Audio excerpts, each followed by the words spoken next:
পরম প্রেমময় শ্রী শ্রী ঠাকুরের শ্রীচরণে আমার অনন্তকোটি ভক্তিপূর্ণ প্রণাম।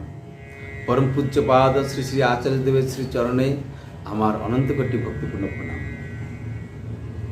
আজকে যে সকল দাদা ও মায়েরা আমার ভিডিওটি দেখছেন, শুনছেন, এনজয় করছেন, সকলকে আমার প্রেম, প্রীতি, ভালোবাসাপূর্ণ, রানন্দিত জয়গুরু, নমস্কার, প্রণাম, শ্রদ্ধা, ভক্তি ইত্যাদি। আশা করি সকলে ভালো আছেন। আজকে যে ভিডিওটি তৈরি করতে চলেছি, সেই ভিডিওটিতে আমি এই বিষয়ে আলোচনা করব। আজকের সময়ে শ্রী ঠাকুর অনুকূলচন্দ্রকে নিয়ে অনেক প্রকার, অনেক রকমের কথাবার্তা শুনতে পাওয়া যাচ্ছে, করছেন অনেক লোকে। তো হয়তো কেউ জেনে করছে, হয়তো কেউ অন্য প্রকারভাবে করছে, সে ভাবগুলি আমি প্রকাশ করতে চাইছি না। তবে অনেকেই আছেন যে শ্রী শ্রী ঠাকুর অনুকূলচন্দ্রকে পরীক্ষা করতে চাইছেন। শ্রী শ্রী শ্রী ঠাকুর অনুকূলচন্দ্র কে? তিনি কি ভগবান, না মহাপুরুষ, না সাধারণ মানুষ? এমনিভাবে কত প্রকার, কত কিছু হচ্ছে। তো একটা কথাই নিশ্চিত যে সদ্গুরু পুরুষোত্তম ঠাকুর ভগবান, এদেরকে কখনো পরীক্ষা করে জানা যায় না। কেননা আমরা যার পরীক্ষা নেব তার থেকে আমার জ্ঞান, বুদ্ধি, কৌশল, ক্ষমতা সব কিছু অধিক না হলে আমি তার পরীক্ষা নিতে পারি না। তাই আমরা যতবারই তার কাছে পরীক্ষা নিতে যাই, পরীক্ষা করতে যাই, তাকে আমরা ঠকেই আসব। তাই আজকের বিষয় হচ্ছে কি, যে সদ্গুরু বা গুরুর পরীক্ষা যদি নিতে হয়, কিভাবে নিতে হয়, কিভাবে সদ্গুরুর পরীক্ষা নিলে হয়তো আমরা যা জানবার জন্য তার কাছে যাই সেটা পেতে পারি।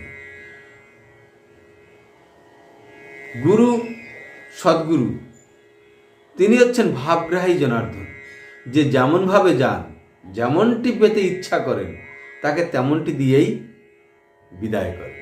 তাই একটা শ্লোক আছে, হরির উপর হরি শোভা পায়, হরিকে দেখিয়া হরি হরিতে লুকায়। অর্থাৎ সর্বদেবময় গুরু। যত্র যত্র নেত্র পড়ে তত্র তত্র শিবস্পৃহ। সর্বত্র তিনি, সবকিছুই তিনি, হরি সবকিছুতেই আছেন। তাই বাঘ হরিণকে খায়, হরিণও হরি, বাঘও হরি। বাঘকে দেখলে হরিণ লুকাবে। তাই সর্বত্র। তাই আজকের বাণীটি এইভাবে পাঠ হচ্ছে। আজকের বাণীটি হচ্ছে, প্রসঙ্গ সত্যানুষ্ঠান থেকে বাণীটি পাঠ করছি। বাণীটি হচ্ছে এই প্রকার। আর এই বাণীটির উদ্দেশ্যই হচ্ছে সদ্গুরুকে পরীক্ষা করতে হলে কেমনভাবে পরীক্ষা করতে হবে তার নিখুঁতভাবে, সুন্দরভাবে বলা হয়েছে এই পাঠের ভিতর। মন দিয়ে শুনবেন, ঠিক আছে? তো আসুন পাঠটি শুরু করি। সদ্গুরুকে পরীক্ষা করতে হলে তার নিকট সংকীর্ণ সংস্কারবিহীন হয়ে ভালোবাসার হৃদয় নিয়ে দিন এবং যতদূর সম্ভব নিরহংকার হয়ে যেতে পারলে তার দয়ায় সন্তুষ্ট হওয়া যেতে পারে। কার দয়ায়? তারই দয়ায়। এটা হচ্ছে বাণী, সত্যানুষ্ঠানের বাণী। এবার আসুন এর ব্যাখ্যাটি পাঠ করা যাক। ব্যাখ্যাটিতে আছে, শ্রী শ্রী পিতৃদেব ধৃতিদেবীকে বললেন, সংকীর্ণ সংস্কারবিহীনের অর্থ ভালোভাবে বুঝিয়ে দাও। ধৃতিদেবী, সংস্কার মানে যা পূর্বপুরুষ থেকে হয়ে এসেছে। শ্রী শ্রী পিতৃদেব, ঘর সংস্কার, গ্রাম সংস্কার মানে কি? ধৃতিদেবী, ঘর সংস্কার মানে ঘরের উন্নতি, গ্রাম সংস্কার মানে গ্রামের উন্নতি। এবার এই সংস্কার বলতে গেলে আমরা এই শব্দটির সঙ্গে তো অনেকেই অনেকভাবে ওতপ্রোতভাবে জড়িত, নিবিড় সম্পর্ক আমাদের, আমরা এটা বলেও থাকি। কিন্তু প্রকৃতভাবে যদি আমরা চিন্তা করি যে সংস্কারের অর্থটা কি, তাহলে দেখবেন আমরা থতমত খেয়ে যাই, নিজেকে নিজে থতমত খেয়ে যাই। তাহলে সংস্কার বলতে গেলেই সংস্করণ অর্থাৎ পুনর্নির্মাণ, যা করলে আমাদের ভালো হবে সেই ধরনের কার্যকলাপ ইত্যাদিকে আমার অভ্যাসে বা আমার পরিবারে, আমার পরিবারে, গ্রামে মধ্যে সেটাকে প্রতিষ্ঠা করা, অভ্যাসে পরিণত করা, সেইগুলি হচ্ছে সংস্কার। তাই এখানে বলছেন ঘর সংস্কার, গ্রাম সংস্কার। ঘর সংস্কার মানে ঘরের উন্নতি, মানে যা করলে উন্নতি হবে সেই ধরনের কাজগুলিকে প্রতিষ্ঠিত করা, অভ্যস্ত হয়ে তাতে অভ্যস্ত হওয়া, তাই নয় কি? তাহলে শ্রী শ্রী পিতৃদেব তার পরবর্তীতে বললেন, বাণীটি বুঝিয়ে দাও। ধৃতি দিব্যিকে নিরুত্তর দেখে শ্রী শ্রী পিতৃদেব বললেন, সংস্কারে ভালো হয়, কিন্তু সংকীর্ণ সংস্কারে মন ছোট হয়, জীবনে স্বাচ্ছন্দ্য আসে না। যা করলে জীবনের ভালো হয়, উন্নতি হয়, সুখ স্বাচ্ছন্দ্য উপভোগ করা যায়, তাই তো করতে হবে। যেমন ভোরবেলা ওঠা, ভোরে উঠে নাম ধ্যান করা, ইষ্টভৃতি করা, প্রার্থনা করা, এতে শরীর ভালো থাকে, মন ভালো থাকে, শরীর রোগমুক্ত হয়। সংকীর্ণ সংস্কার মানে যে সংস্কারে মন ছোট হয়। সাধু সন্তদের কাছে গেলে মনের বিস্তার হয়। সাধু দর্শনে গেলাম আমি আর অজিত। অজিত ভালো লোক, ভক্তি শ্রদ্ধা আছে, বিনয় আছে, ভক্তি ভরে প্রণাম করল, আর আমি গ্যাট হয়ে দাঁড়ায় থাকলাম, ভাবছি আমি কম কিসে? কত লোককে প্রেমের কথা, ভালোবাসার কথা বলছেন, আমার সেদিকে মন নেই, আমার শ্রদ্ধাবোধ নেই, হাতে করে কিছু নিয়েও যায়নি, প্রসাদ থেকে বঞ্চিত হলাম। যা মনের মধ্যে সংকীর্ণতা নিয়ে আসে তা পরিহার করতে হয়। যদি আমার মনে ভাব থাকে আমি MA পাস, প্রফেসর, আমি বিরাট কিছু, আমার সমান আর কে আছে, তাহলে তার প্রসাদ লাভ হবে না। শ্রদ্ধা, ভক্তি, দীনতা, বিনয়, এগুলো নিয়ে প্রেমী সাধুগুরুর কাছে যেতে হবে। বালকদের দিকে তাকিয়ে শ্রী শ্রী পিতৃদেব বললেন, বুঝতে পেরেছ? সকলে বললেন, আজ্ঞে। শঙ্করদা গতকালের বাণীটি ফিসফিস করে পড়ছেন। শ্রী শ্রী পিতৃদেব তাকে বললেন, গতকালের বাণীর সঙ্গে এই বাণীর লিঙ্ক করে দে দেখি। গতকালের যে বাণীটি পাঠ করেছিলাম সে বাণীটি ছিল যে যদি পরীক্ষক সেজে অহংকার নিয়ে সদ্গুরু কিংবা প্রেমী সাধুগুরুকে পরীক্ষা করতে যাও, তবে তুমি তাতে তোমাকেই দেখবে ঠকে আসবে।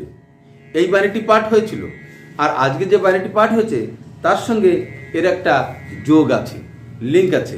তাই শ্রী শ্রী পিতৃদেব বলছেন, গতকালের বাণীর সঙ্গে এটাকে যোগ করিয়ে দে।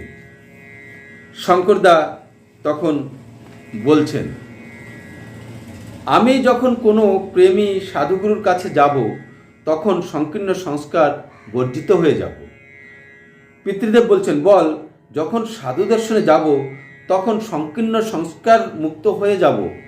সাধু দর্শনের সময় সংকীর্ণ সংস্কার কি থাকতে পারে? সাধু গুরু দর্শনের সময় আমাদের মধ্যে সংকীর্ণ সংস্কার কি কি প্রকারে থাকতে পারে, কি এমন তেমন কি সেটা? পরমেশ্বরদা বলছেন, সাধু বলতে অনেকে ধারণা করে থাকে বিরাট জটাধারী, জটা থাকবে তার শরীরে। শ্রী শ্রী পিতৃদেব, হ্যাঁ, সাধু বলতে অনেকের এইরকম ধারণা আছে। যোগীরাজ শ্যামাচরণ ছিলেন গৃহী, গৃহীর ন্যায় জীবনযাপন করতেন। সুগন্ধি তেল, ফরাসডাঙ্গার ধুতি ব্যবহার করতেন। স্বামী ভাস্করানন্দ সরস্বতীও বড় যোগী ছিলেন। সিটকে চেহারা, শুধু হাড় কখানা আছে মনে হয়। যোগীরাজ শ্যামাচরণ লাহিড়ির শিষ্য ছিলেন কেবলানন্দ জি। তিনি ভাস্করানন্দজির কাছে বেদ পাঠ শিখতেন। শ্যামাচরণ নিগুড় সাধনের অধিকারী, তাই ভাস্করানন্দজির আগ্রহ তিনি শ্যামাচরণ লাহিড়ির কাছে তৎবিষয়ে কিছু শিক্ষা গ্রহণ করবেন। এ কথা ভাস্করানন্দজি কেবলানন্দের নিকট জ্ঞাপন করেছিলেন এবং আশ্রমে আসার জন্য আমন্ত্রণ জানালেন। শ্যামাচরণ কেবলানন্দের কাছে এই সংবাদ শুনে রসিকতা করে উত্তর দিলেন, কূপ কি কখনো তৃষ্ণার্তের কাছে ছুটে যায়? তৃষ্ণার্তই তো কূপের কাছে আসে। পরবর্তীকালে দুই যোগীর সাক্ষাৎ হয় এবং শ্যামাচরণ ভাস্করানন্দকে যোগ সাধনের কয়েকটি নিগূঢ় বিষয়ে অবহিত করান।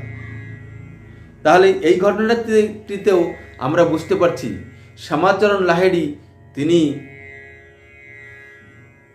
বহুত বড় যোগী ছিলেন, আর ভাস্করানন্দজিও বিরাট যোগী ছিলেন।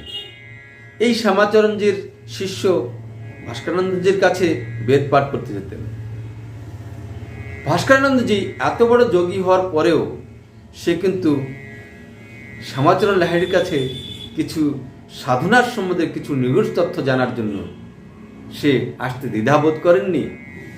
তার কিন্তু সেখানে অহংকারটা ছিল না, শিক্ষা লাভ করতে হবে, তাই দীনতা বিনয় এই সব কিছু নিয়ে তিনি কূপ কখনো তৃষ্ণার্তের কাছে যায় না, যার প্রয়োজন সেই কূপের কাছে যায় তৃষ্ণা মেটাবার জন্য, এই কথাটাই বলছেন।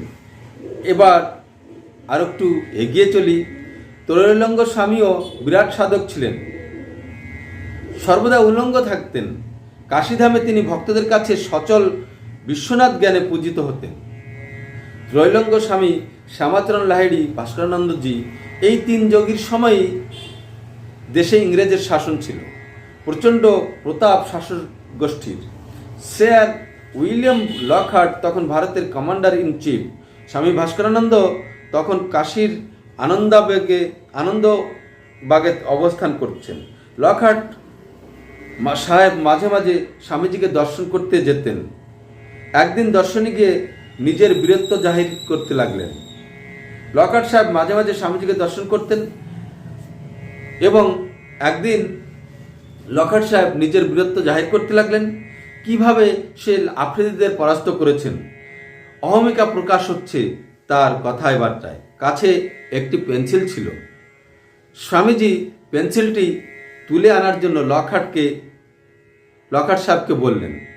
বারংবার চেষ্টা করা সত্ত্বেও লকহার্ট সাহেব পেন্সিলটি তুলতে ব্যর্থ হলেন। ভাস্করানন্দ বললেন, শোনো সাহেব, তোমার শক্তি আমি অপহরণ করেছি, তাই তুলতে পারলে না। ক্ষমতার গর্ব করো না, ঈশ্বরই তোমায় শক্তি দান করেছেন। ঈশ্বর তোমায় বুদ্ধি দিয়েছেন, ক্ষমতা দিয়েছেন, তাই আফ্রিদিগণকে তুমি পরাস্ত করতে পেরেছ। ঈশ্বরের দয়ার উপরই নির্ভর করবে সদা সর্বদা। ত্রৈলঙ্গ স্বামী হিমালয় থেকে একবার, এই যে আমরা ত্রৈলঙ্গ স্বামীর যে ঘটনাটি শুনলাম লকহার্ট সাহেবের, তাহলে কি বুঝলাম? যে আমরা সবাই তার দয়াতে চলছি, অহংকার কখনোই করা উচিত নয়, চলে না। এবার ত্রৈলঙ্গ স্বামীর আরেকটি ঘটনা। ত্রৈলঙ্গ স্বামী হিমালয় থেকে একবার সমতলে নেমে আসছেন। পথে এক গ্রামে দেখলেন ভিড় জমে উঠেছে। এক অনাথা তার একমাত্র শিশুপুত্রের মৃতদেহকে কোলে করে উচ্চৈশ্বরে ক্রন্দনরতা, শোকে কাতর হয়ে উঠেছে। সান্ত্বনা দেবার ভাষা কেউ খুঁজে পাচ্ছে না। গ্রামবাসীরা সৎকারের জন্য প্রস্তুত হচ্ছে। ত্রৈলঙ্গ স্বামী সেখানে হাজির হলেন। স্বামীজির দর্শনে ওই অনাথা আশ্বস্ত হলো। এই বিরাট বিপদেও সে যেন কুল পেল। ওই মৃত শিশুকে স্বামীজির পদতলে দিয়ে প্রাণ ভিক্ষা করল। সহায়হারা মহিলার কান্নায় স্বামীজির চক্ষুদ্বয় অশ্রুসিক্ত হয়ে উঠল। স্বামীজি মৃত শিশুপুত্রের গায়ে হাত বুলিয়ে দিলেন। ধীরে ধীরে শ্বাস শুরু হলো, দেহে প্রাণ সঞ্চারিত হলো। অনাথার মুখে হাসি ফুটল। এরপরই সন্ন্যাসী গিরিপথে অদৃশ্য হয়ে গেলেন। এখানে আমরা কি বুঝলাম? যে আমরা এই যে পিতৃদেব বলেছেন যে সাধুগুরু প্রেমী, সাধুগুরু সদ্গুরুর কাছে যেতে হলে অহংকারকে ছেড়ে সম্পূর্ণ সংকীর্ণবিহীন হয়ে সংকীর্ণ সংস্কারগুলিকে থেকে মুক্ত হয়ে যেতে হয়। আর সঙ্গে কি নিয়ে যেতে হয়? ভক্তি, শ্রদ্ধা, দীনতা, বিনয়, এই সবগুলি নিয়ে যেতে হয়। তাই দেখুন, আজকে ত্রৈলঙ্গ স্বামী যে ছেলেটির প্রাণ রক্ষা করলেন, তার মায়ের যে দুঃখ বেদনা দেখে নিজে প্রভাবিত হলেন। এটা হওয়ার কারণ কি? কারণ তার মধ্যে ছিল ভক্তি, শ্রদ্ধা, বিনয়ী, দীনতা, এইগুলি ছিল। তাই তিনি তার কাছে ধরা দিলেন এবং সেই দয়া করে বাচ্চাটিকে প্রাণ ভিক্ষা দিলেন, প্রাণ দান করলেন। তাই পিতৃদেব আবার বলছেন, কৃপা লাভ করতে গেলে দীন ও নিরহংকার হতে হবে, ভালোবাসার হৃদয় নিয়ে যেতে হবে। যোগীরাজ শ্যামাচরণ লাহিড়ী তো বাবুলো, সংকীর্ণ সংস্কার নিয়ে গেলে বোঝাই যাবে না তার সম্পর্কে। নিরহংকার হতে গেলে উদার হতে হয়, তাহলে তার কৃপা লাভ হতে পারে। তাই পরম প্রেমময় শ্রী ঠাকুর অনুকূলচন্দ্রকে যদি আমরা নিজের অহংকারের কষ্টি পাথর দিয়ে তাকে পরীক্ষা করতে যাই, তাকে চিনতে যাই, তাহলে আমরা প্রতিটি ক্ষেত্রেই নিজেই আঘাতপ্রাপ্ত হয়ে নিজেই ঠকে আসব। এটাতে দ্বিমত নেই। এমনিভাবে অনেক ভিডিও ভাইরাল হচ্ছে, শ্রী ঠাকুর অনুকূলচন্দ্রের বিষয়ে বিভিন্ন প্রকার কথা বলছেন, অজ্ঞানীর মতো কথা বলছেন। আর তার মধ্যে থেকে কেউ কেউ বিষ্ণু ভক্ত, কেউ কৃষ্ণ ভক্ত, কেউ শিব ভক্ত, আরও কেউ কেউ কত প্রকারভাবে ভক্তরা বলছেন। এই তাদের উক্তির মধ্যে থেকেই বোঝা যাচ্ছেন তিনি শিবকেই ভালোবাসেননি, শিবেরই আরাধনা ঠিকমতো করছেন না, কৃষ্ণেরই আরাধনা ঠিকমতো করছেন না। এটা সুস্পষ্টভাবে বোঝা যায়। এমনিভাবে ইস্কনের এক ভক্ত, সে এমন কিছু কিছু কথা বলেছিলেন যার মধ্যে থেকে একদম এমনিভাবে ফুটে বেরোচ্ছে যে তিনি শ্রীকৃষ্ণের ভক্ত কখনোই হতে পারেন না। যদি শ্রীকৃষ্ণের ভক্ত হতেন, তার অস্তিত্বকে কখনোই অগ্রাহ্য করতে পারেন না। আর সেই শ্রী ঠাকুর অনুকূলচন্দ্রকে অগ্রাহ্য করতে গিয়ে তিনি এমন এক মূর্খের মতন কিছু কিছু কথাও উল্লেখ করে ফেলেছেন। আমি তাদের নাম বলছি না, আমার বলার উদ্দেশ্য এটা নয় তার কাউকে কারো আঘাত করার, কিন্তু আমি বলতে চাইছি যে সদ্গুরু পুরুষোত্তমকে যদি জানতে হয়, তার কাছে দীনতা, বিনম্রতা, ভক্তি, শ্রদ্ধা, এই কুসংস্কার অর্থাৎ সংকীর্ণ সংস্কারকে বাদ দিয়ে তার কাছে গেলে তার দয়াতে হয়তো আমরা অনেক কিছু পেতে পারি, সান্ত্বনা পেতে পারি। যেমন ওই মাটি তার বাচ্চাকে ত্রৈলঙ্গ স্বামীর চরণে দিয়ে প্রাণ ভিক্ষা চেয়েছিল, প্রাণ ভিক্ষা পেয়েছিল। ঠিক তেমনিভাবে যদি সাধুগুরু প্রেমী তার কাছে যদি আমরা কোন সংস্কারবিহীন হয়ে যাই, সংকীর্ণ সংস্কারবিহীন হয়ে যেতে পারি, তাহলে তার দয়াতে সব কিছু লাভ হতে পারে। এটুকু বলে আজকের আলোচনা এখানে শেষ করছি। সকলে ভালো থাকবেন, সাথে থাকবেন। ঠিক আছে, আজকের জন্য এটুকুই। নেক্সট ভিডিওটিতে আবার দেখাবে। জয় গুরু, বন্দে পুরুষোত্তম।